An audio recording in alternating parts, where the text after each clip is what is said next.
Leer es un placer. Con la conducción de Natu Poblet y la participación de Carlos Clerici. Auspicia la Dirección del Libro, Bibliotecas y Promoción de la Lectura del Ministerio de Cultura de la Ciudad de Buenos Aires.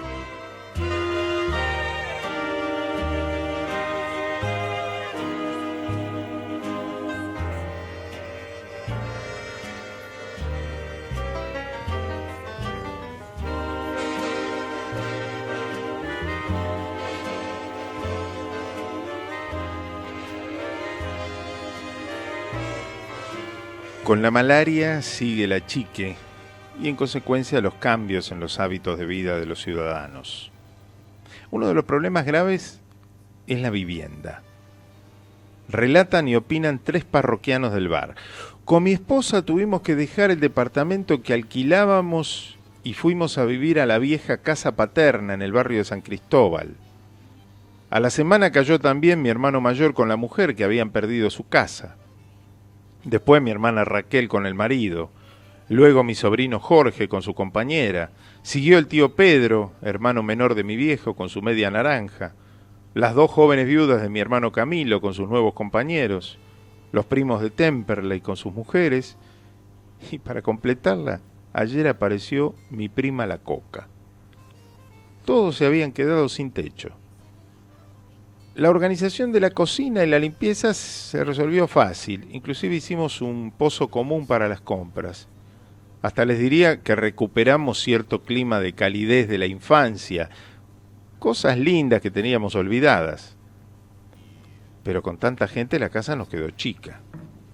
Nos vimos obligados a compartir los cuartos y a dividirlos con cortinas. Y acá es donde aparece el problema. Porque nadie, absolutamente nadie, puede tener un momento de intimidad con su pareja. Y cuando digo intimidad, me refiero a la carnal. Mira, con mi mujer probamos de todo, el baño, la cocina, el lavadero, la terraza, el tallercito del fondo. Siempre aparece alguien. Elegimos horarios en que suponemos que no hay nadie en la casa, nos damos cita e indefectiblemente varias parejas tuvieron la misma idea.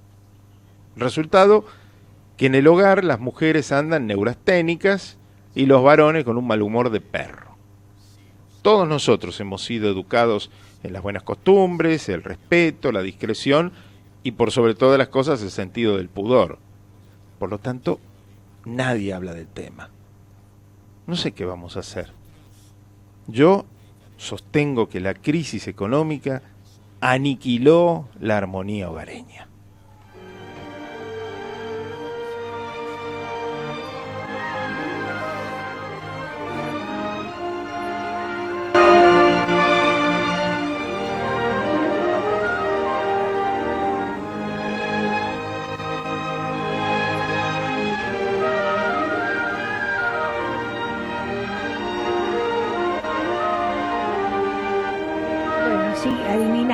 Estamos en Leer es un placer y el texto que acaban de escuchar, leído por Carlos Clerici, pertenece a Antonio Dalmaceto, un querido escritor que murió hace exactamente 15 días y a quien no le pudimos hacer un recordatorio como pensábamos porque ya teníamos adjudicada la fecha del lunes siguiente. Pero nos pareció que realmente valía la pena volver sobre este hombre, este inmigrante no, digamos, porque él en realidad inmigrante uno piensa en la gente grande que toma la decisión. Él le tocó ser el que lo llevaba. Entonces nació en Italia y su madre y su padre vinieron a la Argentina y él terminó llegando acá a los 13 años. Le costó mucho adaptarse. Se fueron a Salto, un pueblo de la provincia de Buenos Aires, y cuando él tuvo 18 años se vino directamente para el centro de Buenos Aires y se instaló en un barrio que en ese momento era un barrio más, digamos, más peligroso, si se quiere, que es el llamado El Bajo, porque está cerca del río y con algunos barcitos un poco sospechosos no, pero con mujeres y con mucho alcohol, mucho cigarrillo, era una época muy particular. Nació en 1938, justo en mi año, y murió en 2015. El otro día. O sea que murió a los 77 años. Me parece que hablar de él, lo que vamos a hacer hoy, hablar un poco de sus cuentos cortos, leer un poco sus cuentos cortos, hablar de sus novelas maravillosas, que volverlas a mirar después de tanto tiempo, pues son las que yo tengo en casa, son las novelas publicadas en los años 80. Realmente me dio una gran alegría darme cuenta de que ese hombre escribía como los dioses, y lo supieron reconocer, por ejemplo, Beatriz Arlo, que habla muy bien de su novela Fuego a discreción, de la cual vamos a leer algún primer capítulo. También, digamos que también estuvo invitado en nuestros programas, ¿no? Exacto, que eso es lo que yo quería encontrar, pero me parece que Omar no tuvo tiempo, porque tenemos los programas históricos digitalizados. Ajá. Y sería bueno haber tenido para hoy la voz de él, ¿no? Pero bueno, todo no se puede. Estos programas así que son de homenaje, por decir algo, de recuerdo, son complicados porque uno no sabe a qué darle más énfasis. Claro. De todas maneras vamos a tener llamados al exterior, digo, fuera de la radio, con gente que lo conoció mucho y que nos va a poder decir algunas cosas. Empezamos leyendo Amuchados, un cuento corto de Antonio de Almaceto, que era un hombre duro, ¿no? En su aspecto. Seco, pero la verdad que nos hicimos muy vinculados acá en el programa. Cuando estuvo en el programa, la verdad que estuvo muy bien, muy simpático, muy agradable. Se ve que estuvo muy cómodo cuando vino, ¿no? Sí. Muy simpático, y yo lo recuerdo siempre rodeado de dos queridos amigos, eran tres, era el trío, parecía el trío, que eran Dalmaceto, Norberto Suárez, que murió hace bastante, y Miguel Briante, que también los tres falleció. escritores que también murió cayéndose de un techo. Del techo, el caso de Briante fue tremendo, sí. Y él lo sobrevivió, supongo que debe haber notado mucho la falta de esos amigos.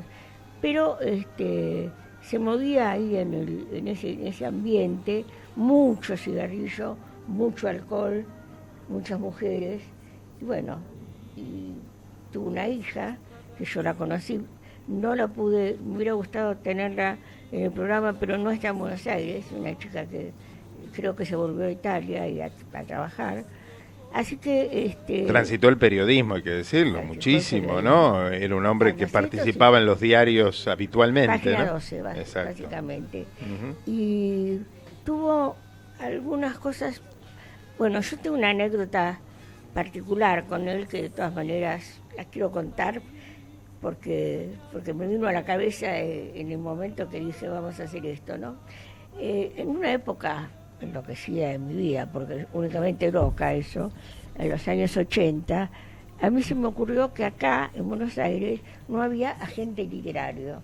Desde luego la figura del agente literario es una figura totalmente europea que acá no existía, y no existió hasta recién ahora. Yo creo que recién en el siglo XXI la gente la tenía como muy ya internalizada. Entonces yo dije, voy a ser agente literaria. Los editores se mataban de risa de mí, me decían, vos estás loca, Natu, ¿qué te pasa? ¿En qué consiste ser agente literario? Bueno, todo el mundo sabe, hay autores que te contratan para que vos le contrates a su vez la novela, buscando en qué editorial puede ser mejor recibida, y por supuesto quedándote con una pequeña comisión. Y llegué a tener a Dalmaceto, Orgambide, David Viñas, Abelardo Castillo, no me acuerdo, un par más, o sea, un ramillete. Una buena selección de autores. Muy buena selección de autores. Pero un día me di cuenta de que como no existía el concepto, los autores tampoco tenían mucha idea de cuál era exactamente la función. Y daban por sentado que yo era como una secretaria. Entonces me llamaban, mirá, hay que pasar a buscar, suponete la fotocopia de no sé. Bueno, pasó 2 o 3 veces y yo creo que no llegué a estar ni 2 meses, porque inmediatamente rompí esos contratos, así, literalmente. Pero alcancé a meter en MC con Juan Ford y Alberto Díaz, que siempre es difícil volver a casa. Me pareció una novela maravillosa, donde una novela de esas de perdedores, 4 tipos que deciden ir a un pueblo llamado Bosques, en la provincia de Buenos Aires, a robar un banco. Bueno, no pasa por contar la novela, pero todo sale mal y ninguno puede llegar a volver a casa, ¿no? Ahora, hoy estaba revisando, y después quiero que leamos un fragmento, esta Fuego a discreción, de la cual Beatriz Arlo dijo: Fuego a discreción conserva una estructura perfecta y logra producir la convicción de que tanto la escritura como la vida son nuevamente posibles. Eso firma Beatriz Arlo. ¿Querés que leamos el comienzo de Fuego de discreción? El primer capítulo. El primer capitulito.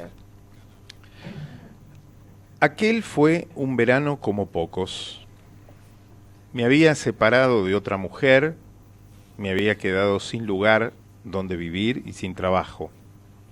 Daba vueltas por las calles, soportaba el calor y la falta de objetivos, comía salteado, me encontraba con conocidos de otras épocas. Me alentaba diciéndome que no todos tienen la suerte de poder recomenzar desde cero.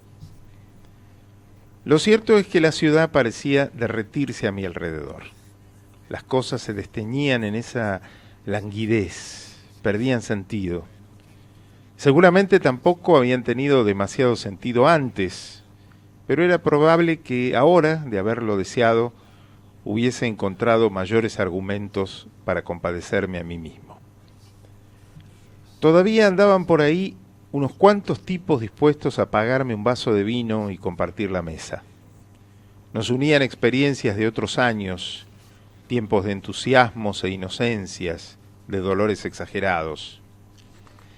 Me ponía mal verlos dando vueltas, mirarme a los ojos, reprocharme en silencio. ¿Qué pasa con vos? ¿En qué andas metido? Y me molestaba sobre todo la posibilidad de que se largaran a preguntar. No hubiese sabido qué contestarles. Así que en general andaba solo. Me paraba en las esquinas, miraba pasar la gente, me decía: bueno, hijo, empieza otra nochecita. Alrededor ocurrían cosas. Me enteraba por la primera plana de los diarios, por las charlas en las mesas cercanas, pero yo tenía mi propia cosa. Me la llevaba a la cama, al baño, a todas partes. Días densos, llenos de furia y gusto a nada. Imaginaba incendios, fuegos fastuosos donde todo capitulaba y desaparecía. Por la noche, y a menudo durante el día, las persianas bajas y el velador prendido, fumaba sin parar durante horas, dejaba que la pieza se llenara de humo y que los puchos se consumieran en el cenicero. Los miraba gastarse sin pensar. En mi cabeza, aparentemente, no había otras presencias vivas que esas brasas humeantes. Así era mi vida durante ese verano. Esperaba algo y no sabía qué. Me movía de acá para allá como un gato. Espiaba. Me impacientaba.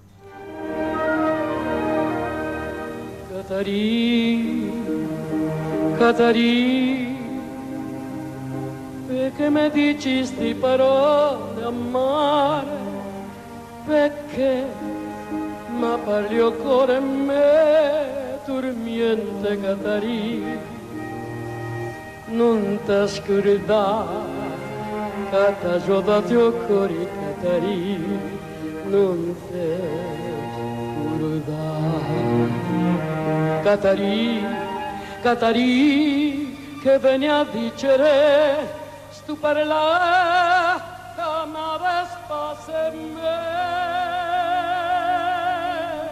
Bueno, estamos acompañando las lecturas con música, cuore, Ingrato, Mercedes Sosa, Luciano Pavarotti, en vivo en la cancha de Boca, año 1999, acompañando estas lecturas de Antonio Dalmaceto, lo que leímos recién, el comienzo, el primer capítulo de la novela Fuego a discreción. ¿Tenemos a alguien en el teléfono? Todavía no, estamos en eso porque vamos a tener algunos testimonios, Sí. algunos comentarios, sí tenemos algunas impresiones también de opiniones sobre él. Por ejemplo, Dale. leemos la de Ángela Pradelli. Claro. Ángela Pradelli dijo: la literatura muchas veces da también amigos entrañables. Ayer te fuiste, Antonio, y será difícil acostumbrarse a que ya no estarás ahí, siempre tan cerca, sin importar la distancia. Solías llamar incluso desde España, donde ibas a pasar esa temporada que tanto te gustaba, porque estabas con tu hija Daniela. Me dejabas siempre en un estado de alegría después de conversar a cualquier hora sin apuros. Eran esas conversaciones largas con tu generosa meditación sobre la escritura, el inicio de una narración, la importancia que tiene la infancia en la vida de los escritores. Los amigos que trae la literatura nunca llegan solos, vienen con todos los autores leídos. Cuando Antonio y yo conversábamos, Chekhov siempre estaba sentado a la mesa, y algunos poetas italianos nos hacían sentir su respiración pesada rodeándonos. En todas las conversaciones siempre estábamos yendo hacia el mismo latido: Italia, la lengua, el origen. En 2004 leí en la sección de correo de lectores de Eñe una carta firmada por Hugo Arce en la que contaba que en 1982 había pedido varios presupuestos para pintar un departamento. Arce eligió uno, que no era el más bajo y que estaba escrito a máquina y muy bien redactado. Después de unos años, supo que el pintor que había trabajado en su casa era Dalmaceto. Lo reconoció en una foto de un diario cuando se anunció su premio municipal de literatura. Arce lo recordaba pintando con una camisa de manga larga, un pantalón blanco y un gorro de papel plegado. Lo recordaba también como un hombre amable, pero de pocas palabras. Oficio y escritura. Hace unos meses, cuando le conté a Antonio que estaba en Luino, la ciudad alpina frente a su lago Maggiore, me contestó: tendré que volver al Maggiore. Me gustaría sentarme al atardecer en la orilla y dejar que anochezca y que las horas pasen y no pensar. Te voy a extrañar, Antonio. Ojalá ya estés en Luino, recorriendo ese lago en el que nosotros también recorrimos tu infancia. Firmado Ángela Pradelli. Qué bien, ¿eh?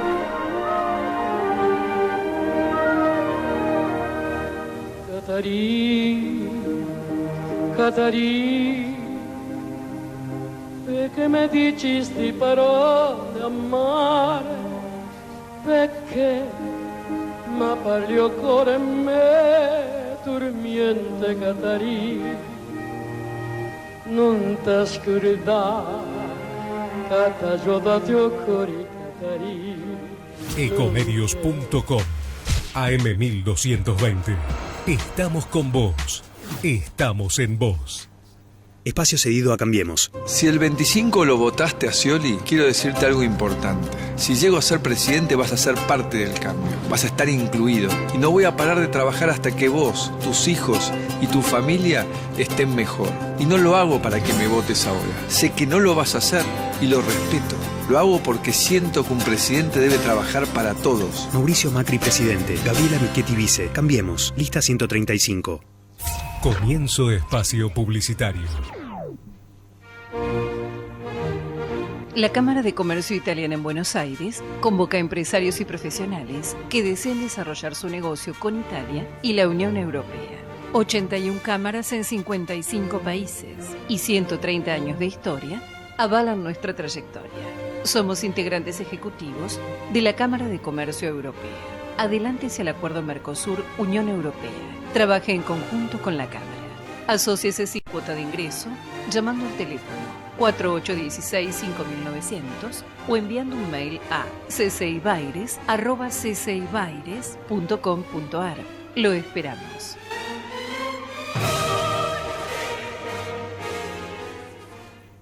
Fin espacio publicitario. Espacio cedido por la Dirección Nacional Electoral para el Frente para la Victoria. Scioli. Nuestro país ha cambiado bastante. Necesitamos cambiar aún más, pero cambiar sin volver al pasado. Tengan la seguridad de que los escuché a todos, los que me votaron y los que no me votaron. Conmigo Argentina no corre riesgos. Que gane el país, que gane Scioli. Lista 131, Frente para la Victoria. Daniel Scioli, presidente. Carlos Zanini, vicepresidente. Descarga gratis de tu celular la aplicación Ecomedios. Podés escucharnos en vivo, informarte con las últimas noticias y entrevistas en audio y video. Búscala y bajate la aplicación Ecomedios. Espacio cedido a Cambiemos. Queremos hablar menos y hacer más para que cada día vivas un poco mejor. Mauricio Macri, presidente de la Nación. Cambiemos. Lista 135. Podés vernos en vivo en ecohd.com.ar. ecohd.com.ar. Espacio cedido por la Dirección Nacional Electoral. Scioli. Yo sé que algunos están enojados, pero no creo que estén enojados con la asignación universal para sus hijos, ni con las netbooks que recibe cada chico en las escuelas, ni con las casas del Plan Procrear. Quizás estén enojados con las peleas, pero conmigo es distinto. Yo soy un hombre de diálogo, moderado y pacífico, pero decidido. Puedo darte a vos el cambio que esperás sin los riesgos del pasado. Que gane el país, que gane Scioli. Lista 131, Frente para la Victoria. Daniel Scioli, presidente. Carlos Zanini, vicepresidente. Conectate con nosotros. Línea directa 4-325-1220.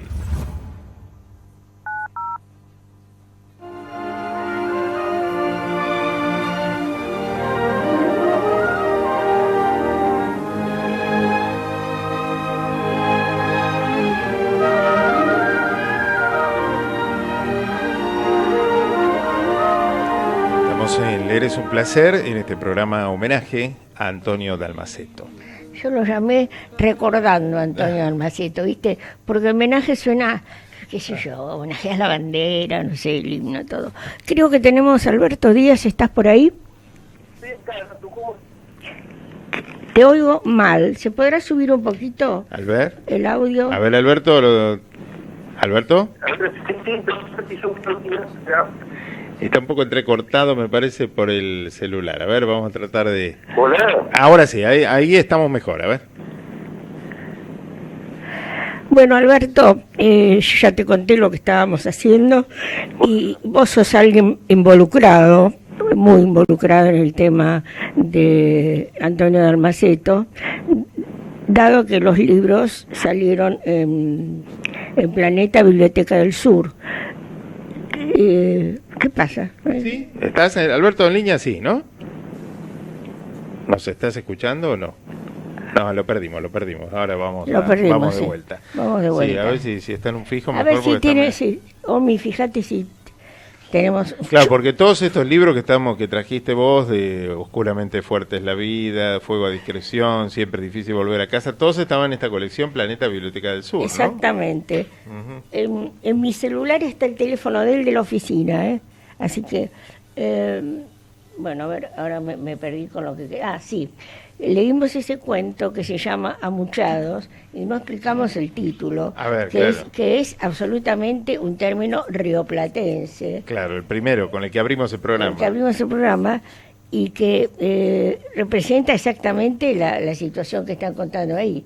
Amuchados quiere decir apretados, sí, en un autobús puede ir la gente amuchada, ¿no?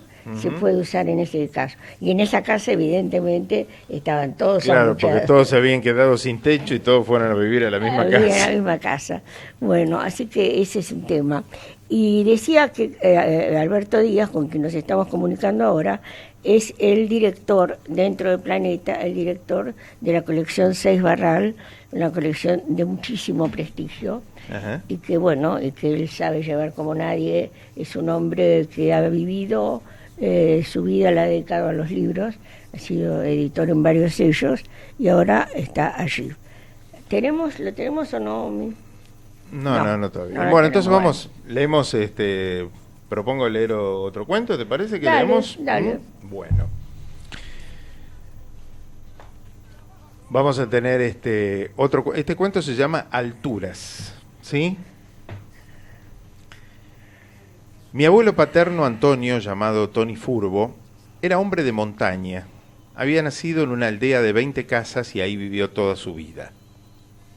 Iba a visitarlo en las vacaciones de verano y con el tiempo llegué a pensar que la montaña y él eran una misma cosa. Me contaban que a veces, sobre todo cuando era más joven, preparaba su mochila y desaparecía unos cuantos días, subía hacia las cimas, iba desplazándose sobre el filo de los cerros y por las noches prendía fogatas para que la gente de la aldea pudiera decir, allá está. En esas visitas de los veranos me llevaba con él a recorrer otras aldeas donde realizaba sus negocitos prohibidos por la ley. Tomábamos senderos escarpados y subíamos a buen paso, pero mi abuelo nunca seguía la senda. En algún momento se apartaba y elegía atajos complicados, donde era necesario trepar por laderas rocosas y al llegar arriba nos sentábamos y nos quedábamos en silencio mirando abajo los valles, algún carro en un camino, grupos de casas, un arroyo, el desplazarse de un trencito. Yo también había nacido y crecido entre montañas y me gustaba andar por los bosques y las cuestas y buscaba las cimas y pasaba el tiempo allá arriba y cuando volvía contaba a quien quisiera escucharme lo que había visto en el oro de los horizontes y sentía que ese amor por las alturas me había venido de mi abuelo, que yo era su heredero. Entonces me preguntaba, ¿de quién sería heredero Tony Furbo? Después pasó el tiempo, mi abuelo murió y mi familia emigró a la Argentina, y en La Pampa, en el pueblo de Salto, llanura y llanura, lo que yo más extrañaba era la presencia de las montañas. A los 17 años me vine a ver cómo era la gran ciudad y acá reemplazaba mi nostalgia subiéndome a lo que pudiera.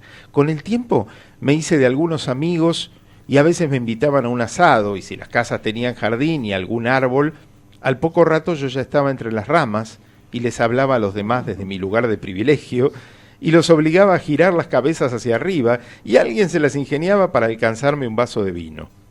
Si no había árboles, me encaramaba a los tejados. La cuestión era un poco de altura. Cuando a los 20 años hice un viaje al sur, a Bariloche, de mochilero, y vi los primeros cerros a través de la ventanilla del tren, me volví un loco. ¡Montañas, montañas!, le gritaba a mi compañero, y empecé a correr ida y vuelta por el vagón, y después salí al aire libre para gozar mejor del espectáculo y ver cómo las cimas poco a poco se acercaban, y era un muchacho feliz. Mi hijo Marcos, con su esposa Patricia, tuvieron 3 hijos, Maxi, Lucas y Julieta, pero solo el del medio, Lucas, resultó de la estirpe de los que buscan la altura.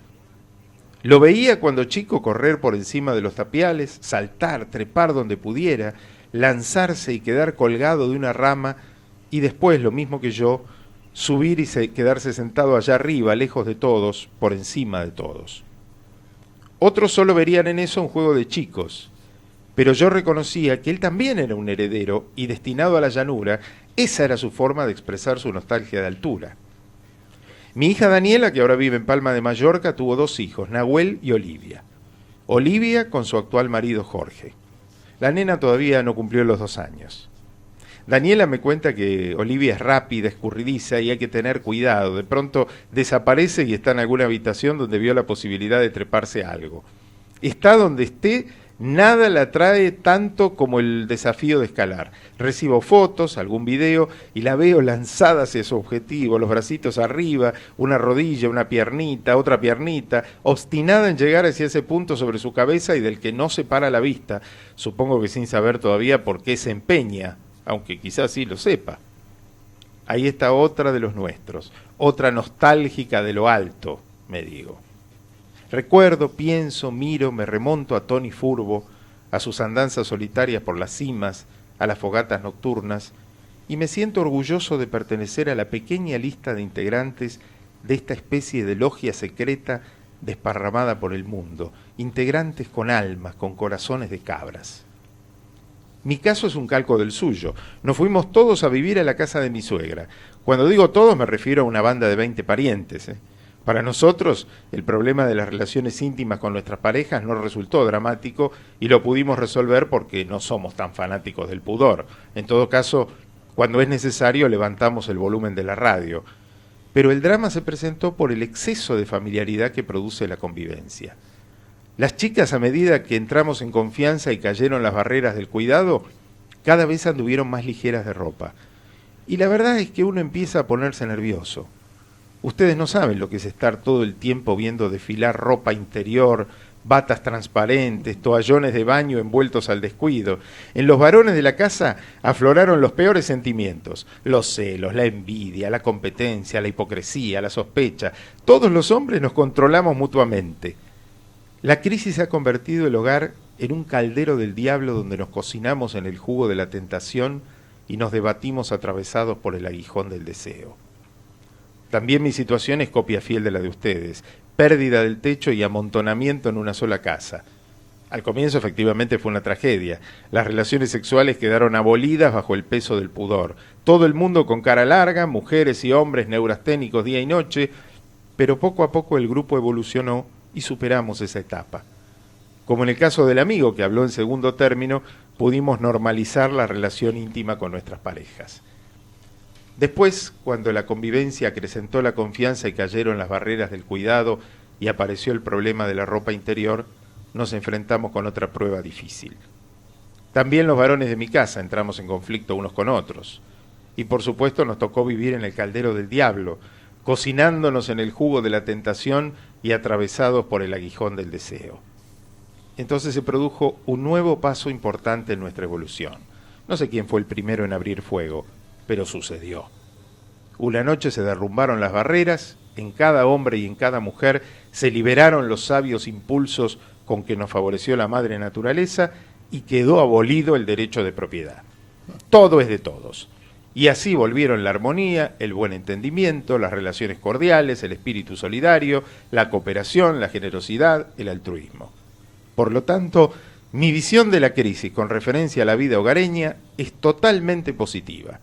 Nunca la pasamos mejor, nunca nos divertimos tanto y cuando estamos fuera de casa no vemos la hora de volver.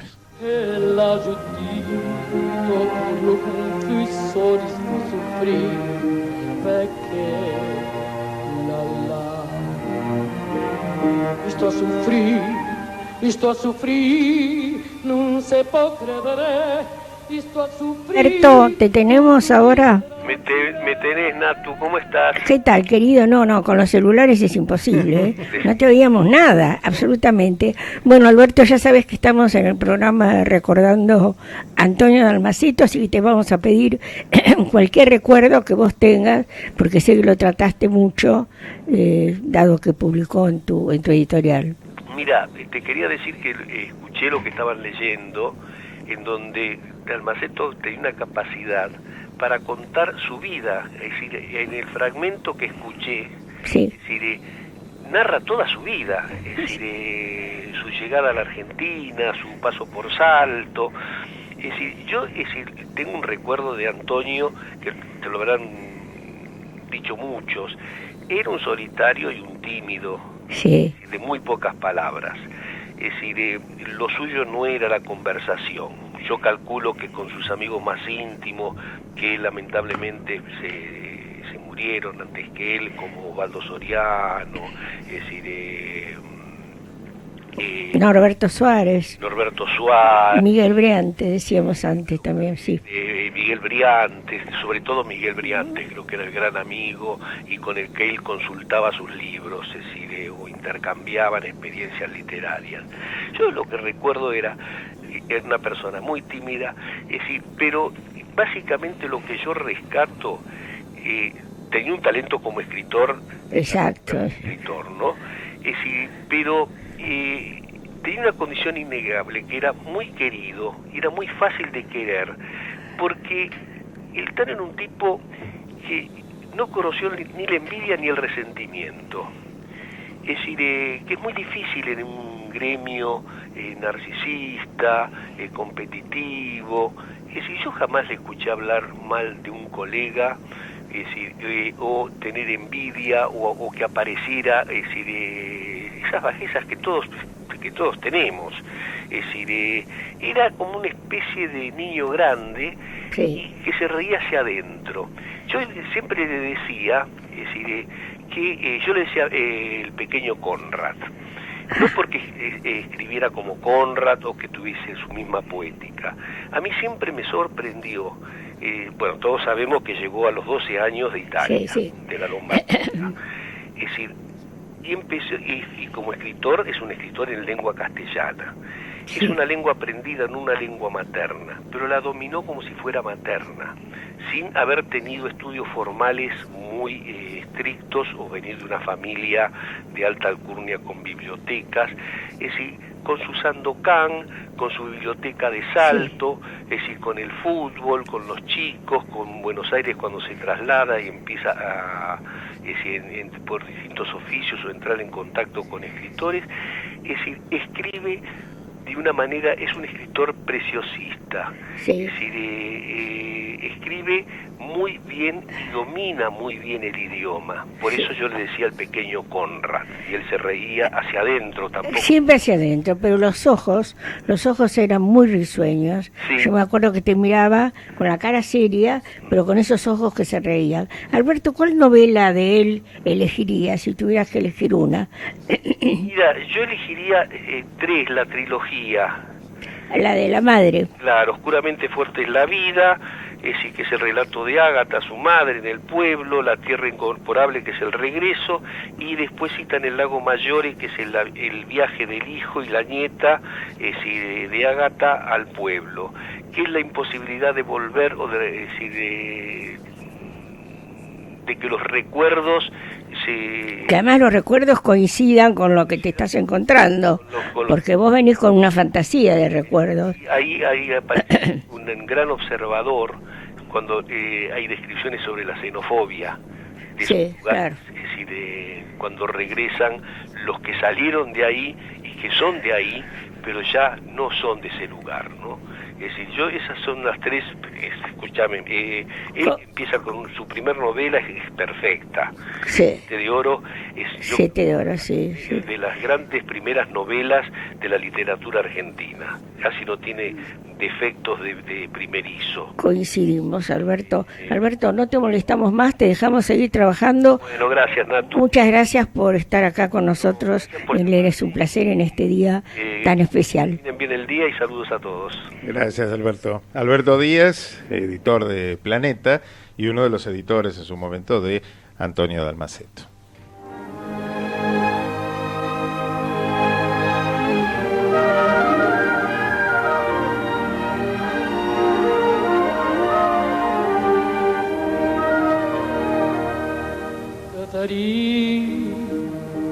Catarì, perché mi dicisti parole amare, perché ma parli il cuore a me, dormiente Catarì, non ti scordare, che ti ho dato il cuore Catarì, non ti scordare.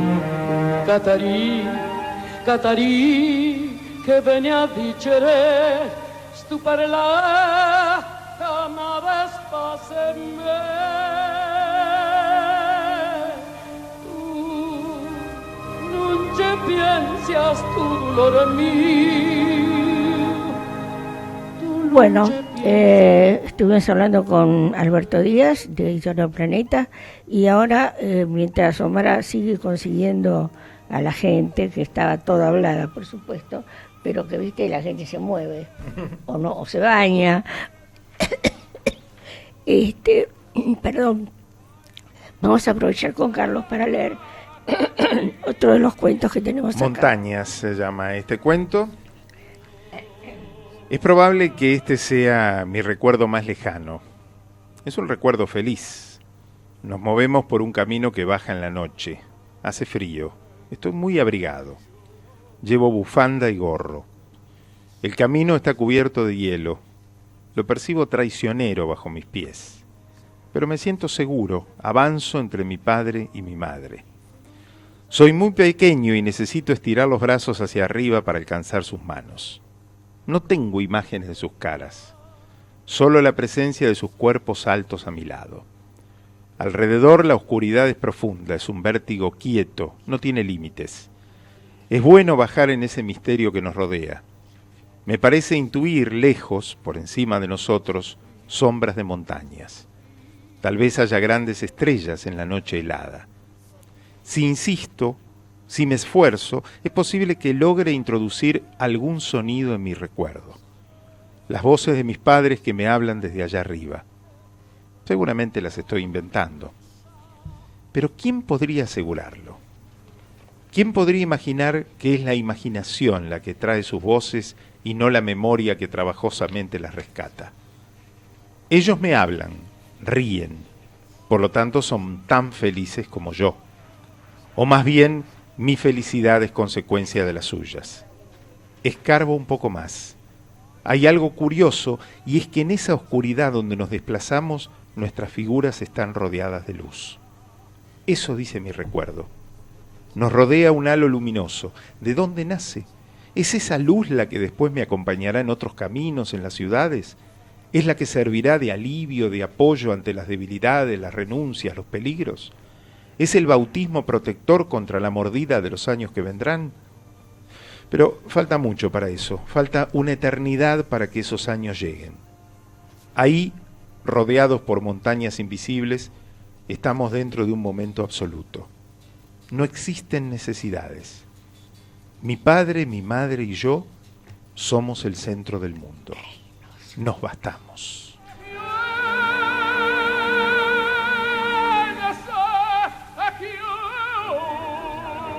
Bueno, tenemos a otra escritora, periodista, muy amiga nuestra y amiga también, como supo serlo, de Antonio Dalmaceto. Susana Reynoso, ¿estás ahí? Sí, acá estoy, Natu. ¿Cómo estás? Y saludo también a Carlos. ¿Cómo te va, Susana? ¿Qué decís? Un gusto saludarlos. Comentanos algo, lo que se te ocurra de Dalmaceto en esta mañana de recuerdos. Bueno, mira, yo empecé leyéndolo por Oscuramente Fuerte es la vida. Claro. ¿No?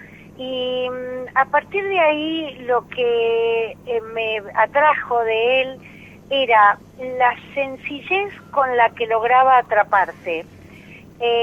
No era un metaescritor, pero era un escritor cargado de recuerdos y que había hecho de esos recuerdos un territorio literario. Uno no es consciente de esto cuando empieza a leer a un escritor, pero en muchas de las cosas que él describía, yo descubría mis propios orígenes, ser también nieta de inmigrantes, y aunque él descendía de italianos y yo venía de los españoles, en un punto siempre me encontraba con esas morriñas que él tenía, con esas saudades que a él le provocaba haber dejado una tierra para venir a descubrir el mar. Yo creo que era un escritor desde las tripas, porque cuando dejó su tierra eligió venirse con revistas y con una valija cargada de libros, lo que lo convertía en un escritor desde un lugar muy de adentro, te diría. A mí me gustó muchísimo La Tierra Incomparable, me gustó mucho Oscuramente Fuerte es la vida, me gustó mucho toda esa saga familiar de Ágata, sí. Y creo que si tuviera que decir qué es lo que me producía a mí Antonio Dalmaceto, me conmovía. Sí. Me conmovía leerlo, me emocionaba. Y eso es algo que cuando hoy lees frente a la profusión de oferta literaria que tenés, sí. Te pasa muy pocas veces en emocionarte hasta las lágrimas con un escritor. Así que yo rescato eso de él. Y Susana, a mí lo que me pasó releyendo, porque hacía años que no sacaba estos libros de la biblioteca, es que les vi una actualidad increíble. Es decir, que los que están escribiendo ahora, los chicos que tienen 30, 40, 50 años, pero no se creen que que han descubierto un género y que están descubriendo un poco la literatura. Pero como decíamos con Carlos, este tipo fue un avanzado, sin saberlo, un avanzado absolutamente. ¿O quién te puede escribir un libro como Siempre es difícil volver a casa o Fuego a discreción?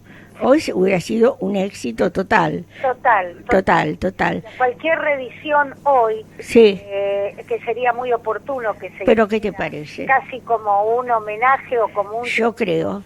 A un escritor de esta naturaleza sería, yo creo, muy oportuna porque tendría una enorme actualidad. Entiendo también que esta contemporaneidad nunca está escindida de lo que pasa en el mundo. Y vos fíjate que él siempre se sintió un extranjero y escribía para sentirse integrado. Sí. Y hoy vivimos realmente una etapa de absoluta extranjerización de las sociedades, sí. Con los movimientos y las migraciones que nosotras, las nietas de los inmigrantes. Exactamente, pero además con el fenómeno migratorio que se da en el mundo. Exacto. No tiene comparación con nada desde la Segunda Guerra Mundial, así que con mucha más razón es absolutamente contemporáneo. Gracias, Susi, un beso enorme. Para ustedes y gracias por el llamado. Chao, un beso. Susana Reynoso, acompañada. Bueno, periodista, genia, yo le pongo genia. Creo que con eso sintetizo su manera de trabajar, su profesionalidad, y me encantó que nos apoyara hoy en el programa. ¿Qué estás queriendo? No, estaba viendo justo porque tanto Alberto Díaz como Susana resaltaban la trilogía, ¿no? Sí. Un poco el tema de Ágata, de toda la historia, y estaba en una nota que le hizo Juan Rapaccioli al propio Antonio Dalmaceto. Estaba viendo que justamente hablan de la trilogía, ¿no? Con la que el escritor le rendía homenaje a su madre y a todos los que vivieron la circunstancia de la inmigración. Y él decía que en estas novelas gira la idea de saldar deudas. En la primera, la deuda con su madre como personaje central. En la segunda, el regreso a los orígenes, pero con la carga de los miles y miles que vinieron a este país en situaciones tan complicadas, que también hay una forma de saldar deudas ahí, poner por escrito, contar. Y después, en la última... Resguardar, ¿no? Claro. Conservar. Y en la última dice que está temporalmente bastante lejos de las otras dos, pero que comparte, sin embargo, el mismo espíritu que las anima. Una vuelta al pueblo, a la misma búsqueda que había intentado la protagonista de las anteriores, que era su madre. Recuperar lo irrecuperable, lo perdido en la distancia, pero por parte del hijo, un hombre ya grande, padre del adolescente protagonista, ¿no? Así que un poco el reflejo de esta trilogía a la que tanto se referían los invitados. Él, ¿no? Tuvo que haber sido mucho más difícil que para nosotras, tanto Susana como yo, por nombrar dos que estamos ahora acá, ¿no? Que al ser hijos o nietos de inmigrantes españoles, no tuvimos problema con el idioma. En cambio de Dalmaceto, yo estuve leyendo recuerdos de él, que tuvo problemas hasta con la ropa, porque venía vestido de Bersaglieri, ¿te acordás?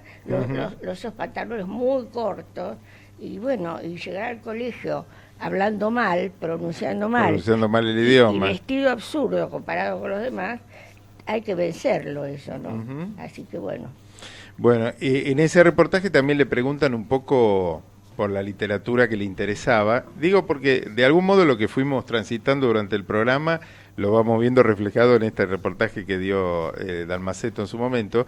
Cuando le decían que leía, dice que él releía clásicos o algunos contemporáneos, pero le interesaba Guillermo Sacomano, Ángela Pradelli, que escribió esta linda pintura sobre él, Laiseca, Abelardo Castillo, y sí, claro, los que no están, Soriano y un gran amigo, Miguel Briante, ¿viste? Que no escribió tanto, pero que tiene una obra con mucho peso. Las hamacas voladoras. Claro. Y Y él veía la escritura, dice, como un oficio como cualquier otro, como consejo a los que recién empezaban a escribir.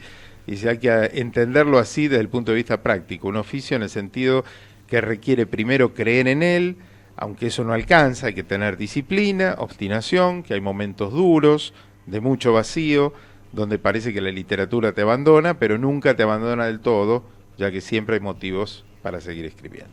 Aparte él tuvo esa cosa que la cuenta alguien que vos leíste ahí, que de pronto le pintó la casa a Antonio Dalmaceto. Ah, sí, es decir, porque él no tenía, claro. Es decir, él cuando recién empieza no tenía trabajo, lógicamente. Una carta de Hugo Arce, ¿no? Que escribió a la carta de lectores de Y la otra Eñe. cosa, Carlos, un poco para ir cerrando, que nuestros amigos entiendan por qué a nosotros particularmente nos ha tocado tanto, tan de cerca.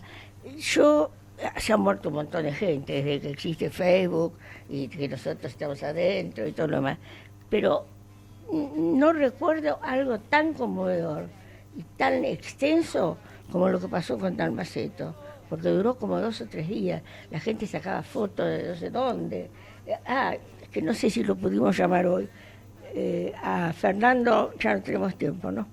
Bueno, porque hay una foto en Facebook con Fernando López Morales, o Gonzalo, como siempre me equivoco, él no se va a enojar, el dueño de la boutique de San Isidro, jovencísimo, sentado con un Dalmaceto joven. Gómez Morales, sí, Gómez Morales nos saca. Gómez Morales, ahí acotaron, sí. Yo siempre he ido distinto, pero me encantó ver esa foto. Y bueno, no pudimos tampoco llamar a toda la gente que teníamos prevista, Carlos, pero bueno. Bueno, pero hicimos por lo menos hemos leído 3 cuentos de Dalmaceto, un fragmentito de Fuego a Discreción. Si querés, nos despedimos con ¿querés algún fragmentito más de alguno de las novelas? ¿Tenías algo marcado? Hay. De Oscuramente Fuerte es la Vida, que es una de las elegidas, ¿no? Está marcado del siglo XX. A ver, no veo nada, espera. Bueno, leemos un pedacito de acá, ¿sí? ¿Te parece? Dale, sí. A veces me digo que quien nunca ha visto un nogal no sabe lo que es un árbol. Al fondo del terreno, más allá de las 6 hileras de vides y los almácigos, había un nogal. Era alto y fuerte, y a través de sus hojas se veían las cimas nevadas.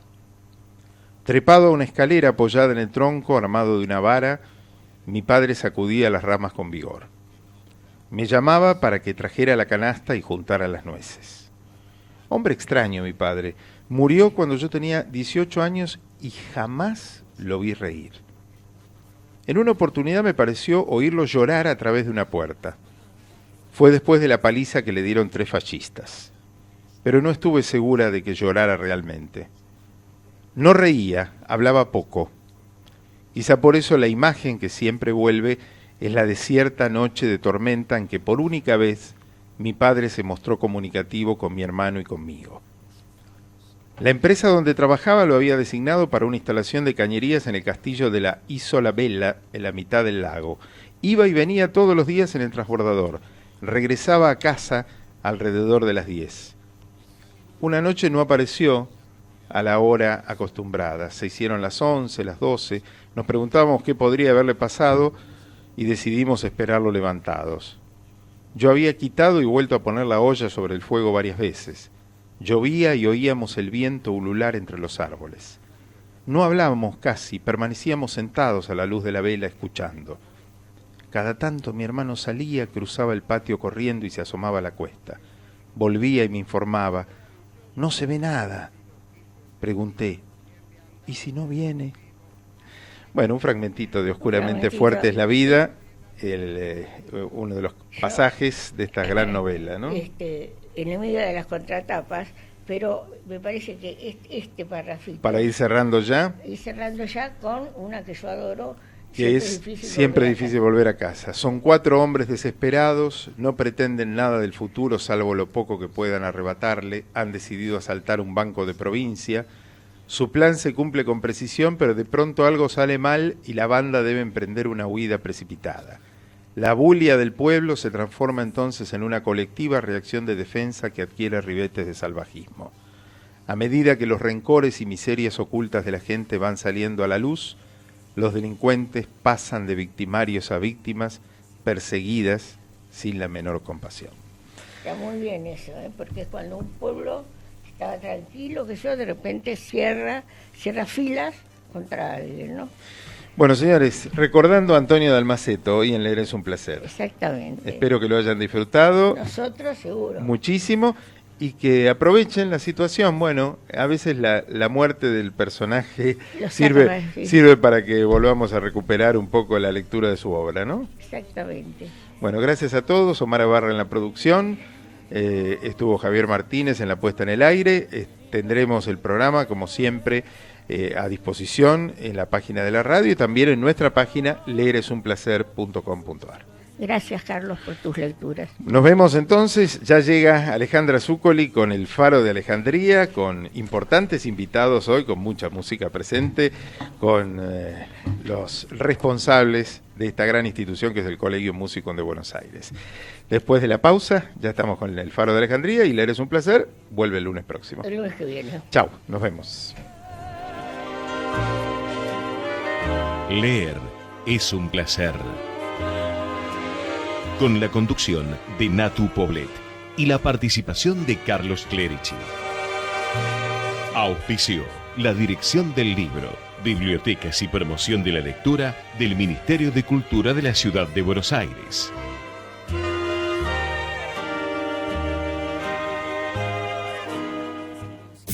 Desde Buenos Aires, transmite LRI 224, AM 1220, Ecomedios,